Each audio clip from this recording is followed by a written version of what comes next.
The cold winter in New York breeds discontent, or does it? No.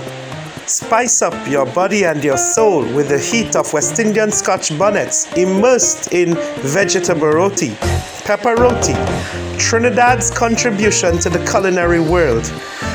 Its addition to the Indian diaspora's plethora of delicious foods. Pepper roti, pride of a people. The filling for the pepper roti is made by my cousin's wife, and she infuses bandhaniya or cilantro or culantro mix rather, or shadow benni mix with garlic, onion, sweet pepper, carrots, and potato, finely grated. And this mixture is not pre-cooked. It's not put in the microwave, but is fresh, and it's seasoned with some salt. The salt was added at the end of the vegetables being grated so that it doesn't release too much moisture from the vegetables. But the spicy vegetable mixture has to be toned down with the heat from vegetarian rennet-free cheese. However, these are the dough balls or paratha layers, if you will, because pepper roti is similar to paratha roti. The similar process of making paratha balls in terms of putting butter, some vegetable oil, milk, water, flour. It's a very similar process to make this paratha here, and I'll put down in the recipe box her recipe for paratha roti. So these are actually 4 loyas or 4 dough balls because they're going to produce 2 massive pepper roti. As we know, pepper roti involves 2 layers, a top and a bottom layer. The paratha layers or dough balls to be used are similar to what we use to make paratha or bus up shot. She used a flour with already existing baking powder and simply added ghee or clarified butter, a little bit of salt, and I'm thinking she used a little sugar in there. I'll show you in the recipe her specific ingredients.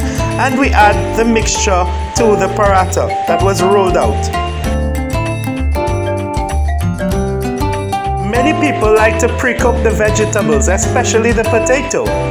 My cousin's wife did not do that. She grated the potato, the sweet pepper, the onion, the garlic, and she felt that it was important to do that because when cooking it on low to medium heat, she thinks it will cook in well. And there's also some rennet-free cheddar cheese that is used. Here she's going to roll out the paratha layer, and this is seen here by using the bailna or the rolling pin. And this is like 1 layer being rolled out here, really nice and easy and circular. And you can see her method is really just to get it as flat as possible. It's not rocket science, even though I admit that I'm not very adept at this. She turns it around and swivels it a few more times.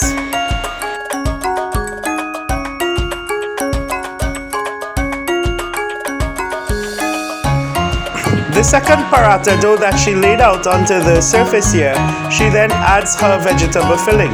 She's making sure to not put vegetable filling all the way to the end of the roti because she wants to make sure that there's no spillage, right? So the pepper roti here is seen, she's not going to get any spillage from it.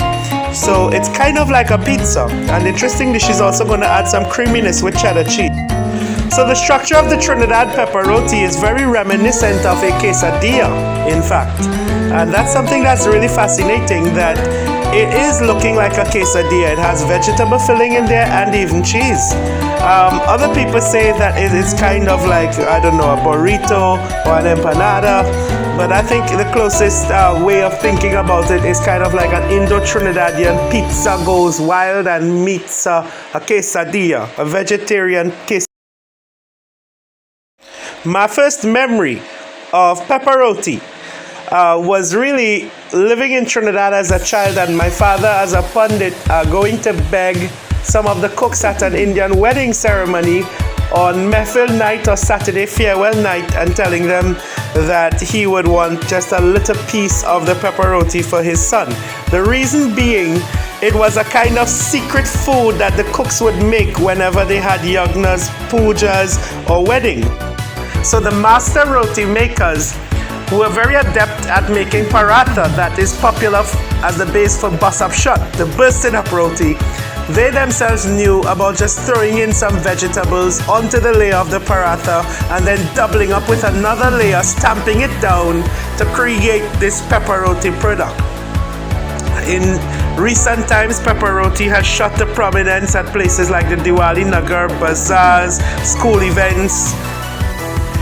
So pepper roti has become almost mainstream. And you see here my cousin's wife, she's basically laid out the first layer of this pepper roti, and this will have to go on the tawa, right? This will be going on the tawa very soon, and then she will add the second layer of paratha to it and stamp it down.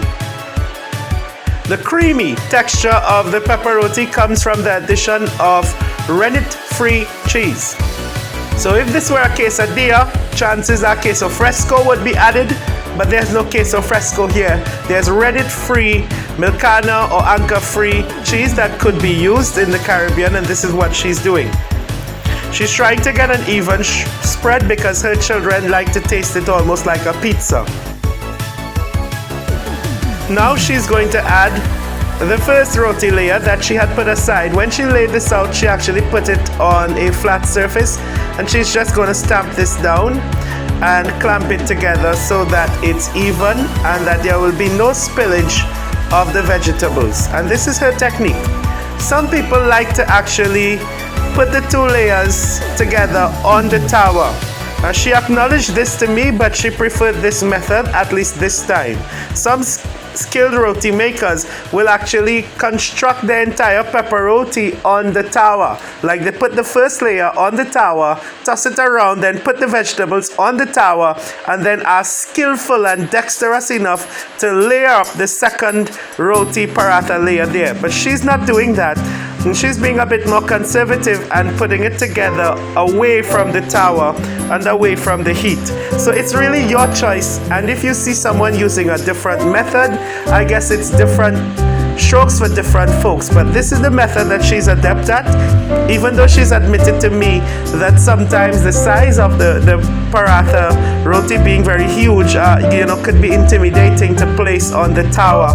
But she's doing, an excellent job here at it, and she stamps it down with the edge of the fork so that, it's nice and even. It looks almost like a patty. It's a similar process, right? So she's treating it pretty much like a really high-end, massive pastry that has to go on to.